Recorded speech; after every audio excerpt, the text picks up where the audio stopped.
Hello friends, welcome to PSC mania. तो आज हम 23 मई का द हिंदू एडिटोरियल डिस्कस कर रहे हैं, लेकिन डिस्कस करने से पहले जो आज का कोटेशन है उसको आप देख लीजिए। ये कोटेशन आपका जो है यूएसए के पूर्व राष्ट्रपति थे फ्रैंकलिन डी रूजवेल्ट द्वारा लिखा गया है, और ये कोटेशन आप इन्वायरमेंट से जुड़े हुए किसी भी एसे के टॉपिक में उसका इस्तेमाल कर सकते हैं।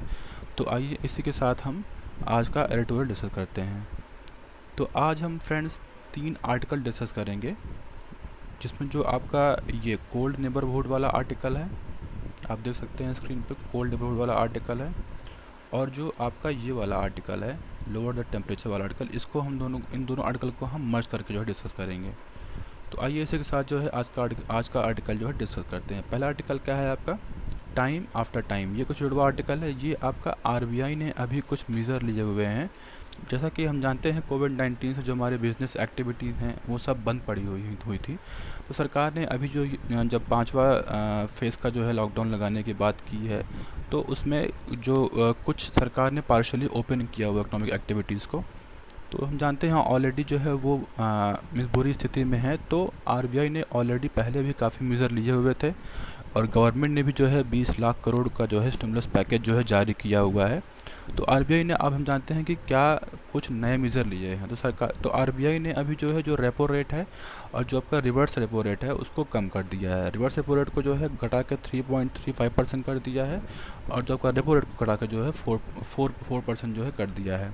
तो इससे क्या होगा, इससे जो बैंक होंगी वो जो है चीप रेट पे जो है आपका मीन्स आरबीआई से जो है पैसे जो है अवेल कर सकती हैं, ताकि जो है अगर बैंकों के पास पैसे होंगे पर्याप्त मात्रा में, तभी तो जो हमारे इकोनॉमिक आपके बिजनेस सेक्टर हैं वो उनसे मीन्स फिर वो उनको जो बैंक हैं वो लोन जो है आपका अवेल करा सकती हैं। तो ये आपका क्या बोलते हैं, मेनली जो अभी आरबीआई ने किया है ये इसी के लिए किया, ताकि उनके पास अगर पर्याप्त मात्रा में जो है पैसे होंगे, फंड होंगे कंपनीज के पास, तभी जो है इकोनॉमिक एक्टिविटी है उसको रिवाइव किया जा सकता है। तो ये तो हमारा क्या बोलते हैं पहला मेजर हुआ। दूसरा मेजर क्या हुआ, क्या लिया है आरबीआई ने? दूसरा मेजर तो लिया आरबीआई ने कि जो रीपेमेंट की फैसिलिटी है उसको जो है एक्सपेंड कर दिया, उसको 90 डेज़ के लिए क्या बोलते हैं एक्सपेंड कर दिया है। और तो इससे क्या होगा, इससे यही होगा कि हम जानते हैं कि उनको जो है लोन, जब लोन उनको एक मीन्स अभी जानते हैं कि उनको मीन्स उन पर जो हमारी कंपनीज़ हैं वो लाइबिलिटीज़ ज़्यादा है उनके ऊपर। जैसा कि जानते हैं उनको वेज पेमेंट करना है, उनको जो वर्किंग कैपिटल होता है उनका मेनली, जैसे रॉ मटेरियल परचेज़ करना, इलेक्ट्रिसिटी को जो है पे करना, ये सब चीज़ें जो है वो ऑब्लिगेशन उनका ये आवश्यक है। तो इसको फुलफ़िल करना अभी अभी ज़रूरी है। बल्कि जो लोन रीपेमेंट है अगर उसको एक्सटेंड कर दिया जाएगा तभी ऐसा कोई प्रॉब्लम नहीं होगा। तो इसीलिए आरबीआई ने जो है ये डिसीज़न लिया हुआ है। तीसरा क्या लिया, तीसरा उन्होंने क्या कहा है कि जो आपका वर्किंग कैपिटल होता है, जो जिसकी हमने बात की, उसको जो है कन्वर्ट कर सकते हैं आप टर्म लोन के लिए। टर्म लोन क्या होता है आपका, मतलब कि जो किसी भी मतलब कि कुछ पीरियड के लिए आप उसको मतलब कुछ पीरियड के एक अच्छा टर्म बांधे, मतलब मान लीजिए 15 दिन, 20 दिन, या फिर आपका 1 महीना, या फिर 2 महीना, ऐसा करके जो है एक कर देते हैं, ताकि फिर जो कंपनीज हैं वो आसानी से अपने लोन को रिपेमेंट पे जो है कर सके। ये आपका तीसरा मेजर है। चौथा मेजर क्या लिया है आरबीआई ने? चौथा मेजर लिया है जो आपका बैंक का एक्सपोजर होता है। बैंक का एक्सपोजर मतलब क्या होता है कि वो कितना लोन जो है वो मतलब कि जो भी आपके कॉर्पोरेट सेक्टर है उनको जो है वो दे सकती है। तो जो बैंक का एक्सपोजर था वो पहले 25% था, उसको बढ़ा के जो है 30% कर दिया। तो इससे अब क्या होगा, जो कॉर्पोरेट सेक्टर हैं उनको फ़ंड रेज़ करने में जो है प्रॉब्लम नहीं होगी, और वो फ़ंड को आसानी से रेज़ कर सकते हैं। तो ये हमारे जो है 4 मेजर जो है आरबीआई ने लिए हैं मुख्यतः। तो ये तो हमारा पहला आर्टिकल। सेकंड आर्टिकल क्या है आपका? सेकंड आर्टिकल आपका इंडिया और नेपाल के बॉर्डर डिस्प्यूट से जुड़ा हुआ आर्टिकल है। तो इसको हम डिटेल में जो है डिस्कस करेंगे क्या है ये, और आप इसको हम फिगर के माध्यम से आपको दिखाएंगे किस तरह और क्या क्या इशू है इसमें। ठीक है, पहला आपका क्या है, पहले जानते हैं कि नेपाल, पहले तो जानते हैं क्या इशू है। एक्चुअली में इशू ये है कि अभी सरकार ने जो है 8 मई को जो है कुछ एक वहाँ पे रोड डेवलपमेंट जो है कर रही थी। तो वहाँ पे तो फिर नेपाल ने क्लेम किया कि जो रोड डेवलपमेंट कर रहे हैं वो आप नेपाल के टेरिटरी में कर रहे हैं। तो इसी से ये इशू जो है रेज़ हुआ। तो नेपाल का स्टैंड क्या है ये हम जान लेते हैं।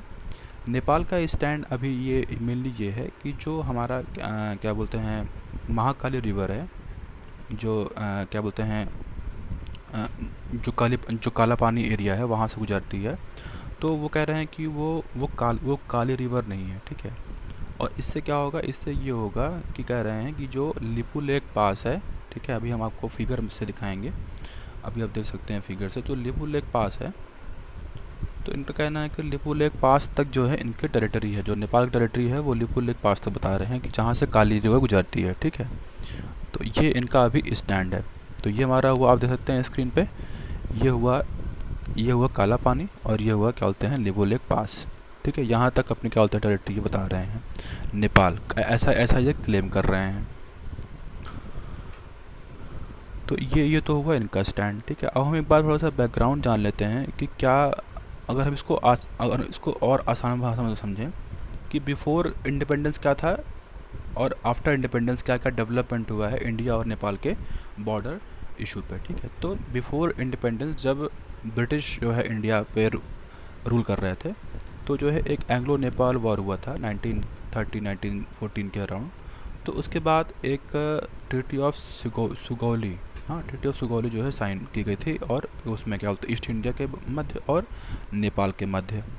तो उसमें ये कहा गया था कि पहले तो जानते हैं कि पहले कितना इनका जो है टेरिटरी था। तो पहले तो जो हमारा जो है ये सतलज है उसके वेस्ट तक इनका टेरिटरी था, और जो तीस्ता रिवर है उनके उसके ईस्ट तक क्या बोलते हैं इनका टेरिटरी था। लेकिन इस वॉर के बाद जो है ये दोनों टेरिटरी क्या बोलते हैं ले ली गई थी इनसे। और अभी अगर हम बात करें उसके बाद फिर क्या हुआ था, हाँ उसके बाद फिर 1870 के दशक के अराउंड जो है सर्वे ऑफ इंडिया हुआ था। तो उसमें ये देखा गया था कि जो आपका काला पानी है वो आप, और जो आपका लिपू लेक है आपका लिपू लेक से काला पानी तक एरिया जो है ब्रिटिश इंडिया में जो है के अंतर्गत जो है आता है। और इसको जो है जो उस समय नेपाल के राजा थे उसको जो है अनऑब्जेक्टिवली जो है उसको जो है एक्सेप्ट कर लिए थे वो, ठीक है। उसके बाद क्या हुआ था, उसके बाद जो है जब 1857 की जो है क्रांति हुई थी, तो जो नेपाल किंग थे जंग बहादुर राणा, उन्होंने जो है जो ब्रिटिश थे उनकी जो है मदद की थी। तो फिर उसके बाद क्या हुआ था, उसके बाद जो नेपालगंज है और जो कपिल वस्तु एरिया है वो नेपाल को दे दिया गया था। लेकिन जो आपका गढ़वाल या कुमाऊँ एरिया हो गया या फिर आपका जो कहते हैं काला पानी एरिया है वो जो है नेपाल को नहीं दिया गया था। तो ये जो है आपका बिफोर इंडिपेंडेंस जो है ये ऐसा इनका ये स्टैंड था, ठीक है। उसके बाद क्या हुआ, आफ्टर आफ्टर क्या हुआ इंडिपेंडेंस 1981 में जो है Nepal India technical level joint boundary working group जो है आपका सेटअप किया गया। उसमें जो है ये फिर उसके बाद तय किया गया कि जो है कौन कौन से कहाँ कहाँ में पूरा बाउंड्री जो है बन जाएगा। फिर 2007 में जो है इस पूरा क्या होते हैं कंप्लीट किया गया, और 182 स्ट्रिप जो है मैप में जो है ऐसे उसको जो है मैप किया गया। लेकिन वो 98% जो है सिर्फ जो है बाउंड्री को जो है कवर किया गया। सिर्फ उसमें जो दो एरिया था काला पानी और सूस्ता, वो एरिया क्या बोलते हैं डिस्प्यूटेड एरिया हो गया था। और फिर तब से ये जो है डिस्प्यूट जो है चला आ रहा था, लेकिन फिर ये बाद में जो है ये सेटल हो गया था। और फिर इंडिया ने जो है सक्सेसफुली जो है, अगर हम बात करें अगर हम बात करते हैं इंडिया और नेपाल का बॉर्डर, तो इंडिया और नेपाल का बॉर्डर जो है वो 1632 किलोमीटर जो है ये फैला हुआ है इंडिया और नेपाल का बॉर्डर। और अगर हम बात करते हैं वहाँ पे कौन कौन से फोर्सेस लगे, तो वहाँ पे फोर्सेस इस समय जो है जो आपका आईटीबीपी है इंडो तिब्बतन बॉर्डर पुलिस, वो वहाँ पे आपकी स्टैंड है। फोर्सेस को वहाँ डिप्लॉय नहीं किया क्योंकि हम जानते हैं कि नेपाल से हमारे अच्छे रिलेशन है। लेकिन अभी ये इशू के बाद जो है वहाँ पे नेपाल ने कुछ फोर्सेस जो है डिप्लॉय करने की जो है करने लगे हैं। और इससे जो है जो इंडियन आर्मी है वो एक इशू रेज़ की है कि जो है जो वहाँ पे नेपाल जो है एक्सटर्नल फोर्स का भी जो है सहायता ले रहा है, जैसे चाइना वगैरह जो है उसका सहायता जो है नेपाल जो है ले रहा है। तो हम बात करते हैं कि क्या कभी पास में जो है इंडिया ने कभी ऐसा कोई बॉर्डर डिस्प्यूट सॉल्व किया है। तो जी हाँ, इंडिया और बांग्लादेश का एक बॉर्डर डिस्प्यूट था जिसको जो है इंडिया ने 2015 में 100वें अमेंडमेंट एक्ट के थ्रू जो है आपका उसको जो है सॉल्व किया था। लैंड बाउंड्री डिस्प्यूट था जिसमें इंडिया ने कुछ पार्ट दिया था बांग्लादेश को और बांग्लादेश ने कुछ इंडिया को दिया था। और फिर उसके बाद एक मैरीटाइम इशू था, तो जिसको इंडिया ने जो एक परमानेंट कोर्ट ऑफ आर्बिट्रेशन है जो आपका हेग में इस्टेब्लिश्ड है, उसको उसके मीन्स उनके माध्यम से उसको जो है इंडिया ने जो है अपनाया था। और फिर जो भी उनकी रूलिंग थी इंडिया ने उसको जो है एक्सेप्ट किया था। तो अगर हम बात करते हैं इन दोनों, हम देखा कि किस तरह इंडिया ने बांग्लादेश से जो है के इशू को सॉल्व किया। लेकिन जो ये नेपाल का इशू है तो बहुत ही छोटा इशू है और इसको जो है आपसी समझौते से ही क्या बोलते हैं इसको जो है सॉल्व किया जा सकता है। तो ये तो हुआ क्या बोलते हैं अभी तक का ये पूरा इशू। अब हम बात करते हैं कि जो इंडिया और नेपाल का जो एक रिलेशन है वो क्या है। तो इंडिया और नेपाल का रिलेशन हमेशा से अच्छा रहा है। जवाहरलाल नेहरू ने डिस्कवरी ऑफ इंडिया में कहा था कि जो है साउथ एशिया में नेपाल एक ऐसी कंट्री है जो ट्रूली इंडिपेंडेंट, मतलब क्या बोलते हैं, सही तरीके से इंडिपेंडेंट है, जो है कंट्री है पूरे साउथ एशिया में की अगर हम बात करते हैं। ये अपने डिस्कवरी ऑफ इंडिया में ऐसा उन्होंने कहा था। और अगर हम बात करते हैं कि जो अगर पॉलिटिकल लीडर की बात करें, तो पॉलिटिकल लीडर जो हमारे क्या बोलते हैं नेपाल के हैं, वो इंडिया के स्ट्रगल फ्रीडम में काफ़ी जो है मदद किए थे, काफ़ी उनका योगदान रहा है इसमें।